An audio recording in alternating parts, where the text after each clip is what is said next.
सामूहिक जिम्मेदारी के तौर पर हरित ऊर्जा को बढ़ावा देते हुए प्रधानमंत्री नरेंद्र मोदी ने G20 शिखर सम्मेलन के दौरान ग्लोबल बायोफ्यूल अलायंस की शुरुआत की। Singapore, Bangladesh, Italy, America, Brazil, Argentina, Mauritius और यूएई इस लॉन्च का हिस्सा रहे।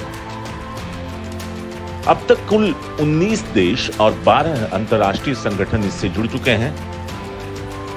प्रधानमंत्री मोदी ने देशों से इस गठजोड़ में शामिल होकर पेट्रोल के साथ 20% एथेनॉल मिलाने का वैश्विक लक्ष्य रखने का आह्वान किया। I think it's going to be one of the more tangible things to talk about for the years to come, both for our biofuels, for our development.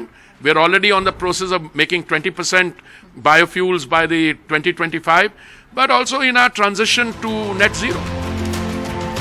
गठजोड़ के 3 संस्थापक सदस्य अमेरिका, भारत और ब्राजील एथेनॉल के लगभग 85% उत्पादन और 81% खपत के जिम्मेदार हैं। अब G20 की अध्यक्षता भारत से ब्राजील के पास गई है। नई दिल्ली घोषणा पत्र में भी गठजोड़ की शुरुआत का जिक्र हुआ, जबकि रूस और सऊदी अरब जैसे ओपेक देश मौजूद थे। इस गठजोड़ का लक्ष्य नई टेक्नोलॉजी के जरिए दुनिया भर में बायो ईंधन के इस्तेमाल में तेजी से इजाफा करना है। पारंपरिक ईंधनों की जगह टिकाऊ बायो ईंधन के इस्तेमाल के अलावा मानकों को तय करके उनका प्रमाणन भी इसके काम का हिस्सा है। हवाई जहाज भी किसानों ने तैयार किए हुए फ्यूल पे चलेगी तो निश्चित रूप से हमारे गरीब किसानों का कल्याण होगा।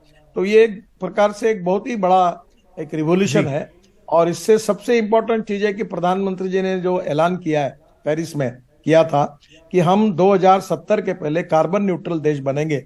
तो ये जो ऑटोमोबाइल इंडस्ट्री बढ़ रही है जैसी अच्छी बात है, वैसे उसके साथ साथ फ्यूल का कंजम्पशन बढ़ रहा है। ये अलायंस के कारण जो नई टेक्नोलॉजी आएगी उसका फायदा सबको होगा और जिसके कारण हमारा इंपोर्ट कम होगा और इकोनॉमिक पॉइंट ऑफ व्यू हमको बहुत बड़ी राहत मिलेगी और नए रोजगार निर्माण होंगे। और सबसे महत्वपूर्ण बात है कि फॉसिल फ्यूल पेट्रोल, डीजल और गैस के कारण जो प्रदूषण हो रहा वो प्रदूषण से मुक्ति मिलेगी। हम कार्बन न्यूट्रल बनने की तरफ जाएंगे।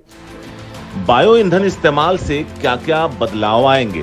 पारंपरिक जीवाश्म ईंधनों से अलग बायो ईंधन पौधों, शैवाल या जानवरों के अपशिष्ट से बनते हैं, जिससे वो टिकाऊ होते हैं।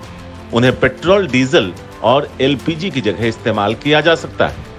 बायो ईंधन कार्बन न्यूट्रल भी होते हैं और इससे ग्रीन हाउस उत्सर्जन घटता है।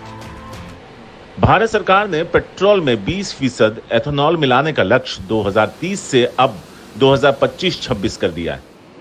पिछले साल जून में पेट्रोल में 10% एथेनॉल मिलाने का लक्ष्य हासिल कर लिया गया, जबकि इसे नवंबर 2022 तक हासिल करना था।